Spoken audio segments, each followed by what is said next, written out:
Assalamualaikum warahmatullahi wabarakatuh. Halo teman-teman, perkenalkan nama saya Arya Seva, mahasiswa program studi pendidikan guru PAUD Universitas Pancasakti Bekasi. Di video ini saya akan membahas pengembangan nilai Pancasila sila ke-1 di TK Islam dengan judul Ketuhanan yang Maha Esa melalui pembiasaan praktik keagamaan.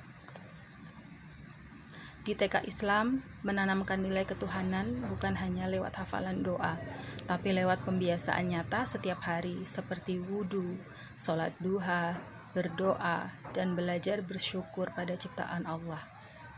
Yuk kita bahas cara yang cocok untuk anak usia 4-6 tahun. Untuk anak TK, kita tidak menjelaskan sila pertama dengan bahasa berat. Kita sederhanakan jadi bahasa mereka. Pertama, Allah adalah Tuhan yang menciptakan semua makhluk.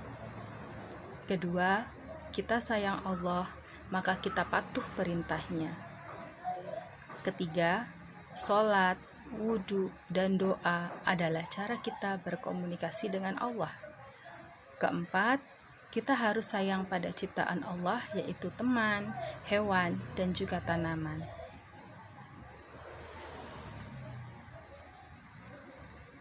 Ada 4 prinsip penting dalam menanamkan nilai ini.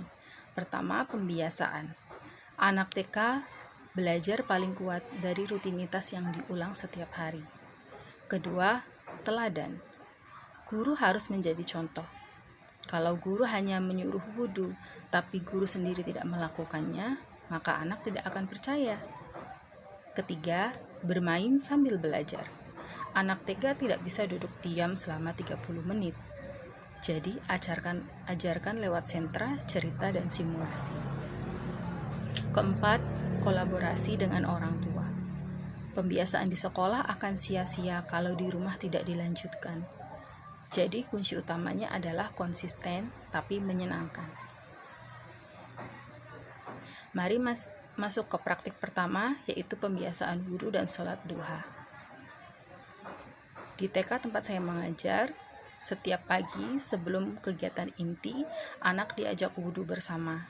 Sediakan wastafel rendah dan tempel poster urutan wudhu bergambar di dinding.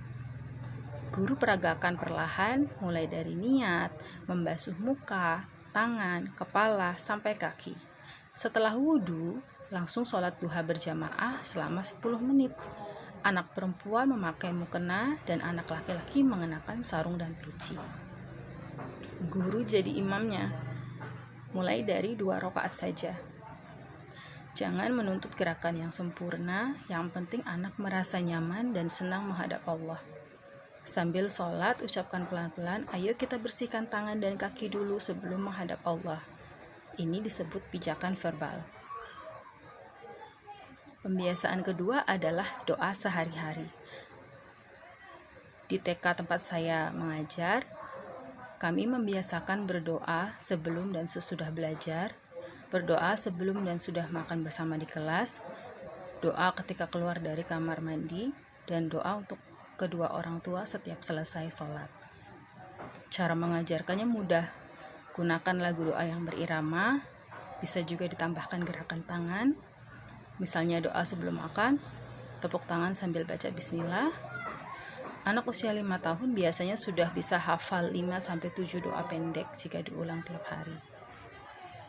Ingat, jangan paksa anak hafal dalam 1 hari. Ulangi dengan senang, lama-lama anak akan hafal sendiri tanpa terasa. Pembiasaan ketiga adalah menanamkan rasa syukur pada ciptaan Allah. Ajak anak keluar kelas ke taman sekolah, mengamati daun, bunga, semut, lalu tanyakan kepada anak, siapa ya yang menciptakan daun ini? Lalu mereka akan menjawab bersama, Allah. Untuk buat kegiatan merawat tanaman. Setiap anak punya pot kecil berisi tanaman, cabai, kangkung, atau toge. Tugas mereka adalah menyiram setiap pagi dan mengamati pertumbuhannya. Saat melihat tanaman tumbuh, ajak anak ucapkan syukur, alhamdulillah. Bisa juga bawa ikan atau kucing ke kelas, ajarkan cara memberi makan dan tidak menyakiti hewan. Ceritakan kisah Nabi Sulaiman dengan semut atau kisah kucing kesayangan Nabi Muhammad. Dengan cara ini, anak belajar bersyukur bukan lewat ceramah, tapi juga lewat pengalaman langsung. Semua kegiatan tadi bisa diintegrasikan ke dalam tema pembelajaran. Misalnya tema ciptaan Allah. Di sentra seni, anak membuat kolase daun. Sambil menempel, guru berkata, "Lihat, Allah menciptakan daun dengan bentuk yang berbeda-beda ya." Di sentra musik, nyanyikan lagu Allah ciptakan alam semesta. Di sentra peran, anak bermain dokter hewan. Guru menyelipkan nilai sayang pada hewan sebagai makhluk ciptaan Allah. Saat makan bersama, biasakan berdoa dan mengucapkan syukur atas rezeki yang diberikan oleh Allah. Jadi nilai ketuhanan ini tidak berdiri sendiri, ia menyatu di semua kegiatan. Keberhasilan pembiasan ini butuh kerjasama antara guru dan orang tua. Tugas guru adalah konsisten dalam pembiasaan, memberi umpan balik positif seperti "Masya Allah, wudunya rapi", dan mencatat perkembangan anak di jurnal imtak atau iman dan takwa. Tugas orang tua adalah melanjutkan pembiasaan sholat, doa, dan wudhu di rumah juga. Kirim video singkat anak sholat di rumah ke grup guru dan hadir saat ada kegiatan di sekolah.